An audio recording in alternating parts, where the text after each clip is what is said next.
Good morning everybody. ఈరోజు మీకు చెప్పబోయే topic enzymes. Enzymes and types of enzymes, properties of enzymes. Enzymes అనేవి ఎక్కువగా ప్రోటీన్తో నిర్మించబడి ఉంటాయి. ఎంజైమ్లు ముఖ్యంగా రెండు రకాలు ఉంటాయి. ఒకటి సింపుల్ ఎంజైమ్స్, రెండవది హోలో ఎంజైమ్స్. సో దీనిలో మీకు సింపుల్ ఎంజైమ్స్ ఎపో ఎంజైమ్స్ కింద, కోఫాక్టర్స్ కింద ఉంటాయి. ఎపో ఎంజైమ్ అంటే ఏంటంటే దీనిలో ఎక్కువగా గట్టిగా బంధితమైన సేంద్రియ పదార్థాలు ఉంటాయి. ఎపో ఎంజైమ్లో ఎపో ఎంజైమ్లో ప్రోటీన్ భాగాన్ని, అంటే ఒక ఎంజైమ్లో ప్రోటీన్ భాగాన్ని అపో ఎంజైమ్ అని, ప్రోటీన్ కాని భాగాన్ని సహకారకం అని అంటారు. ఒక ఎంజైమ్లో ప్రోటీన్ భాగాన్ని ఎపో ఎంజైమ్ అని, ప్రోటీన్ కాని భాగాన్ని సహకారకం అని అంటారు. సో ఇక్కడ సహకారకం అంటే కోఫాక్టర్. సో ఇవి simple enzymes, holo enzymes, apo enzyme కోఫాక్టర్స్లా ఉంటాయి. సో దీంట్లో apo enzyme is the protein part, whereas the cofactor is the non protein part. Apo ఎంజైమ్లో వదులుగా బంధితమైన సహకారకాలు, వీటిని సహ ఎంజైమ్స్ అని అంటారు. అలాగే ఎపో ఎంజైమ్లో గట్టిగా బంధితమైన సేంద్రియ సహకారకాలను సహ ఎంజైమ్లు అని అంటారు. సో దీనిలో గట్టిగా బంధితమై ఉన్న సహకారకాలను ప్రాస్థెటిక్ సముదాయాలు అని అంటారు. ఈ విధంగా ఎంజైమ్లు అన్ని జీవక్రియల్లోనూ పాల్గొంటూ ఉంటాయి. ఇవి ఉత్ప్రేరకాలుగా పనిచేస్తూ ఉంటాయి. అంటే ఎన్ఏడి, ఎఫ్ఏడి ఇవన్నీ కూడా ఉత్ప్రేరకాలు అన్నమాట. ఒక ఎంజైమ్ని ఫాస్ట్గా జరగడానికి తోడ్పడే నిర్మాణాలను ఉత్ప్రేరకాలు అని అంటారు. సో దీనిలో అపో ఎంజైమ్కి దృఢంగా అంటిపెట్టుకుని ఉండే కర్బన సహకారకాలను ప్రాస్థెటిక్ సముదాయాలు అని అంటారు. అలాగే ప్రోటీనేతర భాగాన్ని సహకారకం అని అంటారు. సో ఈ విధంగా ఎంజైమ్లను మనము గుర్తించవచ్చు. ఈ ఎంజైమ్కి అనేకమైన ప్రాపర్టీస్ ఉంటాయి. దీనికి కొన్ని రకాల యాక్టివ్ సైట్స్ ఉంటాయి. ఏ వైపు అయితే బంధితమై ఉండాలో వాటిని యాక్టివ్ సైట్స్ అని అంటారు. అలాగే వీటికి కొన్ని కెటలిటిక్ ఎఫిషియన్సీ, స్పెసిఫిసిటీ, రెగ్యులేషన్ ఇవన్నీ కూడా ఉంటాయి. సో వీటి గురించి చెప్తాను.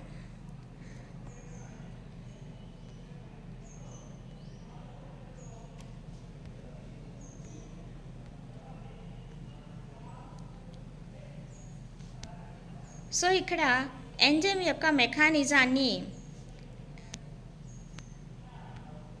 రెండు రకాల సిద్ధాంతాలతో మీరు గుర్తించవచ్చు. Lock and key mechanism, induced సిద్ధాంతం. దీనిలో ఒక లాక్ అంటే ఒక తాళం కప్ప, దానికి కీ ఉంటుంది, అది తాళం చెవి. ఈ తాళం కప్ప, తాళం చెవి దేనికోసమైతే తయారు చేయబడిందో దానికి పెడితే మాత్రమే ఓపెన్ అవుతుంది. అలాగే గ్లౌజెస్ ఉన్నాయనుకోండి, ఆ గ్లౌజెస్ కూడా కుడి చేతి గ్లౌజ్ కుడి చేతికి, ఎడం చేతి గ్లౌజ్ ఎడం చేతికి. అదేవిధంగా ఈ గ్లౌజ్ ఎవరు వేసుకున్నా ఫిట్ అయిపోతూ ఉంటుంది. సో ఈ విధంగా ఫిట్ అయిపోయేదాన్ని ఇండ్యూస్డ్ ఫిట్ సిద్ధాంతం అని అంటారు. ఇక్కడ యాక్టివ్ సైట్ అనేది ఎంజైమ్ అనమాట. ఈ గ్లౌజ్ అనేది substrate. So enzyme plus substrate gives rise to enzyme substrate complex. E plus S gives rise to ES substrate, అంటే ఎంజైమ్ సబ్స్ట్రేట్ కాంప్లెక్స్ ఏర్పడుతుంది. దీనిలో ఎంజైమ్ అణువులో అధస్థ పదార్థము బంధితమయ్యే స్థానము ఉంటుందన్నమాట. సో ఈ విధంగా బంధితమయ్యి ఈఎస్ కాంప్లెక్స్ ఏర్పడుతూ ఉంటుంది. ఫైనల్గా ఇది ఎండ్ ప్రోడక్ట్ ఏర్పడుతుంది, దాన్ని ఈపీ అని అంటారనమాట. ఈ విధంగా మెకానిజం ఆఫ్ ఎంజైమ్ యాక్షన్లో ఎక్కువగా ఏ అధస్థ పదార్థం అయితే ఆ ఎంజైమ్కి సూట్ అవుతుందో అది మాత్రమే అందులో ఫిట్ అవుతూ ఉంటుంది. ఈ విధంగా ఉండడాన్ని ఇండ్యూస్డ్ ఫిట్ సిద్ధాంతం అని అంటారు.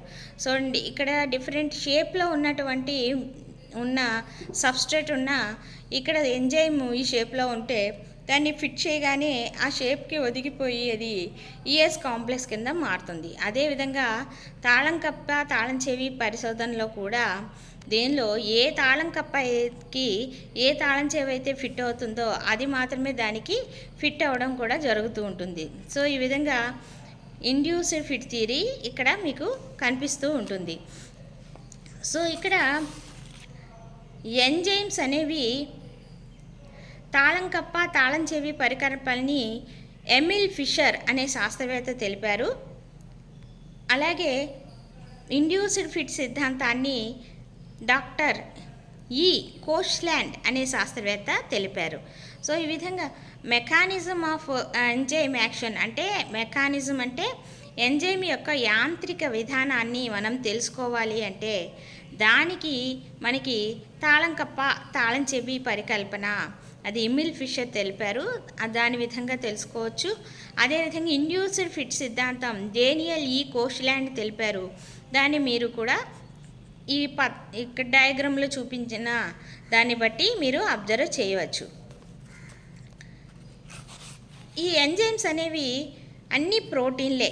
కేంద్రకామలాలు కూడా కొన్ని ఎంజైమ్స్ కింద పనిచేస్తాయి, కానీ వీటిని రైబోజైమ్స్ అని అంటారు. అధస్థ పదార్థము ఎస్ ఎంజైమ్లో నొక్కు లేదా సంచులుగా ఉండే క్రియాశీల స్థానానికి బంధితమైనప్పుడు ఈ ఈఎస్ సంక్లిష్టం ఏర్పడుతుంది. సో ఇక్కడ నొక్కులాగా కనిపిస్తుంది కదా, ఆ విధంగా మీకు ఈఎస్ సంక్లిష్టం ఏర్పడుతుంది. ఈ బంధం విచ్ఛిన్నమై ఉత్పాదితం పి మరియు మార్పులేని ఎంజైమ్ విడుదల అవుతుంది. ఈ ఈఎస్ సంక్లిష్టం ఏర్పడే విధానాన్ని ఎమిల్ ఫిషర్ తాళం కప్ప తాళం చెవి పరిశోధనలో తెలిపారు. ఎంజైమ్లు ఎప్పుడు ఒక నిర్దిష్ట పీహెచ్ దగ్గర పనిచేస్తూ ఉంటాయి. అలాగే ఈ విధంగా నిర్దిష్ట పీహెచ్ దగ్గర పనిచేస్తే వాటిని యుక్తతో ఉష్ణోగ్రత అని కూడా అంటారు. సో ఎంజైమ్లు 6 రకాలుగా విభజించబడ్డాయి. 1 ఆక్సిడో రెడక్టేజ్, 2 ట్రాన్స్ఫరేజ్, 3 హైడ్రోలేజ్, 4 లయేజ్, 5 ఐసోమెరేజ్, 6 లైగేజ్. సో దీంట్లో మీకు ఫస్ట్ వచ్చి ఆక్సిడో రెడక్టేజ్. ఆక్సిడో రెడక్టేజ్ని మీకు అధస్థ పదార్థాల ఆక్సీకరణం మరియు క్షయకరణ చర్యల ఉత్ప్రేరితాల వల్ల చెప్పడం జరుగుతూ ఉంటుంది. సో దీనిలో ఆక్సిడో రెడక్టేజ్లు ఎక్కువగా ఆక్సీకరణ క్షయకరణ చర్యలు దీనిలో మీకు చెప్పడం జరుగుతుంటుంది. ఆక్సిడేషన్ చర్యలు అంటే ఏంటంటే అధస్థ పదార్థం నుంచి హైడ్రోజన్ ఆక్సిజన్కు రవాణా చేస్తాయి. ఈ విధంగా హైడ్రోజన్ ఆక్సిజన్కు రవాణా చేస్తే దాన్ని ఆక్సిడేజ్లు అని అంటారు. ఇవి ఎక్కువగా గ్లైకోలిక్ ఆక్సిడేజ్ ఆ విధంగా ఉంటాయి. అలాగే రెడక్టేజ్లు అనేవి అధస్థ పదార్థం నుండి ఆక్సిజన్ని తొలగించి వేరు చేయడానికి కానీ తొలగించడానికి కానీ తోడ్పడుతూ ఉంటాయి అన్నమాట. ఈ విధంగా తోడ్పడే వాటిని ఏమంటారు? రిడక్టేజ్లు అని అంటారు. ఇవి నైట్రేట్ రిడక్టేజ్ ఈ విధంగా ఉంటాయి. డీహైడ్రోజనేజ్లు అనేవి ఏంటంటే అధస్థ పదార్థం నుండి NAD+కు హైడ్రోజన్ పరమాణువులను రవాణా చేయడంలో తోడ్పడుతూ ఉంటాయి. ఇలా తోడ్పడే వాటిని డీహైడ్రోజనేజ్లు అని అంటారు. ఇవి మ్యాలేట్ డీహైడ్రోజనేజ్ అలా ఉంటాయి. సో ఇవి ఆక్సిడో రెడక్టేజ్లు అనమాట. నెక్స్ట్ ట్రాన్స్ఫరేజ్లు ఉంటాయి. ట్రాన్స్ఫరేజ్లు అంటే ఒక చోట నుంచి ఒకటికి ట్రాన్స్ఫర్ చేస్తూ ఉంటాయి. ఈ ట్రాన్స్ఫర్ చేసే వాటిని ట్రాన్స్ఫరేజెస్ అని కూడా అంటారు. సో దీనిలో ఎంజైమ్లు అమైనో లేదా ఫాస్ఫేట్ వంటి సముదాయాలను ఒక అణువు నుంచి మరొక అణువుకు రవాణా చేస్తూ ఉంటాయి. ఇటువంటి వాటిని ట్రాన్స్ఫరేజెస్ అని అంటారు. దీనిలో ట్రాన్స్ అమినేజ్ అంటే దీనిలో అమైనో ఆమ్లాన్ని ఒక చోట నుంచి ఇంకో చోటికి రవాణా చేయడం జరుగుతుంది. అలా అమైనో ఆమ్లాన్ని రవాణా చేస్తే దాన్ని ట్రాన్స్ అమినేజ్లు అని అంటారు. అలాగే కైనేజ్ అంటే ATP నుండి ఫాస్ఫేట్ అధస్థ పదార్థానికి రవాణా చేయడానికి తోడ్పడుతుంది. ఈ విధంగా కైనేజ్లు అంటే ATPని రవాణా చేస్తాయి. ఇవి ఎక్కువగా హెక్సోకైనేజ్ల రూపంలో చెప్పబడుతూ ఉంటాయి. తర్వాత హైడ్రోలేజ్ అంటే ఏంటంటే ఇవి అధస్థ పదార్థాల్లో కొన్ని నీటి బంధాలు ఉంటాయి కదా, నీటి అణువులు, వాటిని విచ్ఛిన్నం చేస్తాయి. ఇలా నీటి బంధాలను విచ్ఛిన్నం చేసే వాటిని హైడ్రోజలేజ్లు అని అంటారు. హైడ్రోలేజులు మళ్ళీ రెండు రకాలుగా ఉంటాయి. ఒకటి ఫాస్ఫటేజ్, రెండోది పెప్టిడేజ్. ఫాస్ఫటేజ్ అంటే అధస్థ పదార్థాన్ని నుంచి ఫాస్ఫేట్ అణువుని తొలగించడం. అలాగే పెప్టిడేజ్ అంటే పెప్సిన్, ట్రిప్సిన్ ఇవన్నీ ఉంటాయి కదా ప్రోటీన్లు, వాటిని పెప్టైడ్లుగా జల విశ్లేషణం చేసే వాటిని ఈ పెప్టిడేజ్లు అని అంటారు. సో ఈ విధంగా ఎంజైమ్స్ రకరకాలుగా కనిపిస్తూ ఉంటాయి మీకు. దీనిలో మీకు లయేజెస్ అని ఇంకొక అణువులు ఉంటాయి. లయేజెస్ అంటే నీరు సమక్షంలో కాకుండా, నీరు లేకుండా అధస్థ పదార్థాలను విచ్ఛిన్నం చేస్తూ ఉంటుంది. దీన్ని లయేజెస్ అని అంటారు. ఐసోమెరేజెస్ అంటే ఇవి ఒక అణువులోని పరమాణువుల అమరికను మార్చే ఎంజైమ్స్. ఈ విధంగా అణువులోని పరమాణువులను మార్చే ఎంజైమ్స్ని ఇవి ఐసోమెరేజ్లు అని అంటారు. లాస్ట్ది వచ్చేసి లైగేజెస్. ఇవి ఏటీపీ జల విశ్లేషణ చేసి తద్వారా విడుదలైన శక్తిని వినియోగించుకుని కొత్త బంధాలను ఏర్పరుస్తూ ఉంటాయి. ఇటువంటి లైగేజెస్ని సింథటేజెస్ అని అంటారు. సో ఇప్పుడు మీకు ఎంజైమ్స్ని ప్రభావితం చేసే కొన్ని కారకాలు గురించి చెప్తాను. సో దీంట్లో ముఖ్యంగా ఎంజైమ్లను ప్రభావితం చేసేవి అధస్థ పదార్థాల గాఢత, pH మరియు ఉష్ణోగ్రత. ఇక్కడ అధస్థ పదార్థాల గాఢత అంటే ఏంటి? ఎంజైమ్ చేత ఉత్ప్రేరితం చెందే భిన్న అధస్థ పదార్థాల గాఢత వద్ద ఇవి డైఫేజిక్గా ఉంటాయి, ద్విస్థితిగా ఉంటాయన్నమాట. ఇవి మైఖేలిస్ మెంటన్ అనే ఇద్దరు శాస్త్రవేత్తలు ప్రతిపాదించారు. దీన్ని మైఖేలిస్ మెంటన్ కాన్స్టెంట్ అని కూడా అంటారు. అంటే ఇవి అల్ప అధస్థ పదార్థాల గాఢత వద్ద క్రియాశీల స్థానానికి ఆక్రమించదు. అందువల్ల ఎంజైమ్ చర్యా వేగం అధస్థ పదార్థ గాఢతను బట్టి మారుతూ ఉంటుందన్నమాట. సో ఈ ఎంజైమ్లో క్రియాశీల ప్రదేశాలన్నింటినీ అధస్థ పదార్థం ఆక్రమించి ఆ ఎంజైమ్ చర్య చురుకుగా జరిగేటట్లుగా చేస్తుంది. సో ఈ విధంగా చురుకుగా జరిగేటట్లు చేయడానికి E+S gives rise to ES అని మీరు దీన్ని ఈ ఎంజైమ్ని చెప్పచ్చు. అప్పుడు E+P అనే ఒక ఎండ్ ప్రోడక్ట్ ఇక్కడ ఏర్పడుతుంది. ఈ విధంగా ఎంజైమ్ చర్యను ప్రభావితం చేసే గాఢతని మైఖేలిస్ మెంటన్ కాన్స్టెంట్ అని అంటారు. ఈ చర్యా వేగం ద్వారా దీన్ని రిప్రజెంట్ చేస్తారు. నెక్స్ట్ వచ్చేసి pH ఎంజైమ్ ప్రోటీన్లోని ఎమైనో కార్బాక్సిలిక్ ఆమ్ల సముదాయాన్ని, అయానిక్ లక్షణాలని ప్రభావితం చేస్తూ ఉంటుంది. సో అందువల్ల ఎంజైమ్ ఉత్ప్రేరక స్థానంలో ఈ pH ఎంజైమ్ల యొక్క సంఖ్య పెరిగే చర్యలో రేఖాపటంలాగా చూపిస్తే అప్పుడు అది గరిష్టంగా ఉంటుంది. అప్పుడు ఎంజైమ్ యొక్క యుక్తతమ pH 8.2 ఉంటుందన్నమాట. సో ఈ విధంగా pHలు కూడా అవి ప్రభావితం చేస్తూ ఉంటాయి. ఇక ఉష్ణోగ్రత దగ్గరికి వస్తే ఉష్ణోగ్రత పెరిగే కొద్దీ ఎంజైమ్ చర్యా వేగం కూడా పెరుగుతూ ఉంటుంది, ఆ తర్వాత తగ్గిపోతుంది అన్నమాట. సో ఈ విధంగా ఎంజైమ్లు యుక్తతం ఉష్ణోగ్రత వద్ద అంటే 30-37 డిగ్రీల సెంటీగ్రేడ్ మధ్య ఉంటుంది. అప్పుడు ఉష్ణోగ్రత ఉందనుకోండి, అది పెరిగితే చర్యావేగం పెరుగుతుంది, లేకపోతే తగ్గిపోతుంది. ఇదే కారణంగా ఎంజైమ్లు బాగా ఎక్కువ టెంపరేచర్ పెట్టేశారనుకోండి, అప్పుడు అవి డీయాక్టివేట్ అయిపోతాయి, అంటే వాటి యొక్క క్రియాశీలతను కోల్పోతాయి అన్నమాట. సో ఈ విధంగా ఎంజైమ్లు pH వల్ల అలాగే ఉష్ణోగ్రత వల్ల ఈ విధంగా ప్రభావితం అవుతూ ఉంటాయి. అంటే ఎంజైమ్లు ఒక నిర్దిష్ట ఉష్ణోగ్రత pHల వద్ద పనిచేస్తూ ఉంటాయి. ఇవి యుక్తతమ ఉష్ణోగ్రత, యుక్తతమ pH దగ్గర మాత్రమే ఇవి చర్య వేగాన్ని కొనసాగుతూ ఉంటాయి. ఒక్కొక్కసారి ఏమవుతుందంటే ఈ రసాయన బంధితం కావడంతో ఎంజైమ్ క్రియాశీలత ఆగిపోతుందన్నమాట. అప్పుడు దాన్ని ఏమంటారు? ఎంజైమ్ నిరోధకత అని అంటారు. దానిలో 2 రకాలుగా ఉంటాయి. కొన్ని పోటీ పడే నిరోధకతలు ఉంటాయి. అవి ఏంటంటే అధస్థ పదార్థానికి దగ్గరగా పోలి ఉంటాయి, ఆ ఎంజైమ్ యొక్క క్రియాశీలతను నిరోధిస్తూ ఉంటాయి అన్నమాట. వాటిని పోటీ పడే నిరోధక కారకాలు అని అంటారు. సో ఈ విధంగా ఎంజైము దానిలోని అణు నిర్మాణంలో ఒక అధస్థ పదార్థాన్ని దగ్గరగా పోలి ఉండి ఎంజైమ్ క్రియాశీలతను నిరోధిస్తూ ఉంటుందన్నమాట. ఇటువంటి వాటిని ఏమంటారు? ఎంజైమ్ నిరోధకాలు అని అంటారు. అంటే ఇప్పుడు ఎగ్జాంపుల్ చెప్తాను. ఒక సక్సినేట్ అధస్థ పదార్థాన్ని దగ్గరగా పోలి ఉన్నది ఒక మెలనేట్ అనుకోండి. అది ఒక ఆ చర్య జరుగుతుంది కదా, దాంట్లో సక్సినేట్ హైడ్రోజనేజ్ అనే చర్యని నిరోధిస్తుంది అన్నమాట. సో ఈ విధంగా నిరోధిస్తే దాన్ని పోటీ పడే ఎంజైమ్ నిరోధకాలు అని అంటారు. అలాగే దీంట్లో ఇంకొక బిట్ కూడా మీరు అబ్జర్వ్ చేయాలి.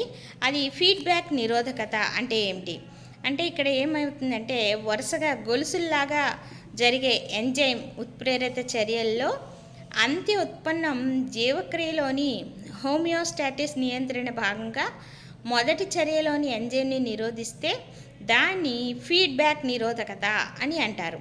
సో ఈ విధంగా ఫీడ్బ్యాక్ నిరోధకత జరుగుతూ ఉంటుంది. ఎంజైమ్ గురించి చెప్పాలంటే ఎంజైమ్స్ అన్నీ ప్రోటీన్స్. ఇవి సంకేతకాలు అంకెలతో సూచిస్తూ ఉంటారు. సో ఎంజైమ్ సంకేతంలోని మొదటి అంకె ఎంజైమ్ యొక్క విభాగాన్ని సూచిస్తుంది. రెండవ సంఖ్య ఉప విభాగాన్ని సూచిస్తుంది. మూడవ సంఖ్య ఉప విభాగాన్ని సూచిస్తుంది. నాలుగవ సంఖ్య వరుస సంఖ్యను సూచిస్తుంది. సో ఎంజైమ్స్ని కూడా ఈ సంఖ్యల రూపంలో చెప్పడానికి వీలవుతూ ఉంటుంది. సో ఎంజైమ్లో అనేకమైన వివిధ రకాలైన ఎంజైమ్స్ గురించి చెప్పుకున్నాము. చర్య యాంత్రిక విధానాన్ని గురించి చెప్పుకున్నాము.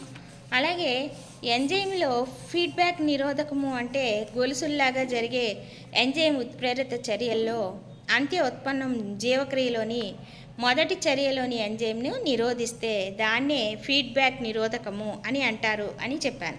సో ఈ విధంగా ఫీడ్బ్యాక్ నిరోధకం కూడా జరుగుతూ ఉంటుంది. ముఖ్యంగా ఎంజైమ్ యొక్క ధర్మాల గురించి చూస్తే ఎంజైమ్లన్నీ సేంద్రియ ఉత్పన్నాలు. ఇవన్నీ కూడా ఎలా ఉంటాయి? సేంద్రియమైన ఉత్ప్రేరకాలు. ఇవి చాలా వేగంగా ఒక చర్య జరగడానికి తోడ్పడుతూ ఉంటాయి. అలాగే ఇవి చర్య యొక్క సమతుల్యతను దెబ్బతీయకుండా ఎంజైమ్ చర్య బాగా ఫాస్ట్గా జరగడానికి ఇప్పుడు కిరణజన్య సమయక్రియలోను అలాగే శ్వాసక్రియలోను అనేక చర్యలు జరుగుతూ ఉంటాయి. ఈ చర్యలన్నీ సక్రమంగా జరగాలంటే ఎంజైమ్లు కావాలంట. ఎంజైమ్ అనేది ఒక చర్యకు మాత్రమే అంటే ఒక చర్యకు తోడ్పడే ఎంజైమ్ వేరే చర్యకు తోడ్పడదు. ఒక్క చర్యకు మాత్రమే అది ఉత్ప్రేరకంగా పనిచేస్తూ ఉంటుంది. అలాగే ఎంజైమ్లు అతి తక్కువ గాఢత వద్ద చురుకుగా ఉంటాయి. అలాగే ఎక్కువ గాఢత పెంచే కొద్దీ వాటి చురుకుదనం తగ్గిపోతుంది. ఎంజైమ్లు ఆ చర్యను పురోగమి దశలో లేదా తిరోగమి దశలో ఉత్ప్రేరిస్తూ ఉంటాయన్నమాట. అవి తక్కువ ఉష్ణోగ్రత వద్ద తాత్కాలికంగా నిష్క్రియలాగా ఉంటాయి. అంటే తక్కువ ఉష్ణోగ్రత వద్ద ఇవి సరిగా పనిచేయవు. అధిక ఉష్ణోగ్రత వద్ద ఇవి దాని యొక్క నేచర్నే కోల్పోతాయి. అంటే డీనేచర్ అయిపోతాయి అన్నమాట. వాటి యొక్క స్వరూపాన్ని కోల్పోతూ ఉంటాయి. అలాగే యుక్తతైన ఉష్ణోగ్రత ఒకటి ఉంటుంది. అది 25 నుంచి 30 డిగ్రీల సెంటీగ్రేడ్ ఉంటుంది. ఈ టెంపరేచర్ దగ్గర మాత్రమే ఎంజైమ్లు తన చర్యను ప్రభావితం చేసి ఉత్ప్రేరకాలుగా పనిచేస్తూ ఉంటాయి. అలాగే కొంత నిర్దిష్ట pH వద్ద కూడా ఇవి పనిచేస్తూ ఉంటాయి. ఎగ్జాంపుల్కి ఒక పెప్సిన్ తీసుకున్నాం అనుకోండి, అది 2.0 అంటే 2.0 pH దగ్గర అమైలేజ్ అనే దాన్ని అలాగే 7.0 pH వద్ద పనిచేస్తూ ఉంటాయన్నమాట. ఈ విధంగా ఇవి వాటిని ప్రేరేపిస్తూ ఉంటాయి. ఎంజైమ్స్ అనేవి ఒక ఉత్ప్రేరకాలు అనమాట. లాస్ట్ది ఇంకొక బిట్ ఉంది. టర్న్ ఓవర్ సంఖ్య అంటే ఏమిటి అని మీకు 2 మార్క్స్ బిట్స్ కింద వస్తాయి. దీనికి ఎక్స్ప్లెనేషన్ వచ్చి, ఒక్క నిమిషంలో ఒక ఎంజైము ఎన్ని అధస్థ పదార్థాలను అణువులుగా ఉత్పన్నాలుగా మారుస్తుందో ఆ అధస్థ పదార్థాల అణు సంఖ్యను ఎంజైమ్ టర్న్ ఓవర్ సంఖ్య అని అంటారు.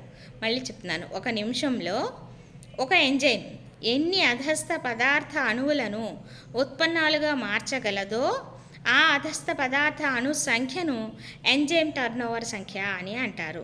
ఈ విధంగా ఒక కార్బోనిక్ ఎన్హైడ్రేజ్ అనే ఎంజైమ్ తీసుకుంటే అది అతి చురుకుగా ప్రతి సెకనుకు 60,000 అణువులను ఏర్పరుస్తూ ఉంటుంది. ఈ విధంగా ఎంజైమ్ చర్య రేటు ఉన్నది 10 మిలియన్ రేట్లు 10 మిలియన్ రెట్లు పెంచుతుందన్నమాట. సో ఈ విధంగా టర్నోవర్ సంఖ్య అంటే ఒక్క నిమిషంలో అదస్త పదార్థాలు ఉత్పన్నాలుగా మార్చగలిగిన సంఖ్య అనమాట, అణువుల సంఖ్య. దాన్ని ఎంజైమ్ టర్నోవర్ అని అంటారు. సో ఈ విధంగా అన్ని ఎంజైమ్స్ కూడా ప్రోటీన్సే, కానీ అన్ని ప్రోటీన్స్ మాత్రము ఎంజైమ్స్ అన్నారు. సో నెక్స్ట్ క్లాస్లో మీకు what is meant by photosynthesis, కిరణజన్య సంయోగక్రియ అంటే ఏమిటి, ఆ కిరణజన్య సంయోగ క్రియలో కాంతి చర్య, నిష్కాంతిక చర్య, వీటి గురించి ఎక్స్ప్లెనేషన్ ఇస్తాను. Thank you very much.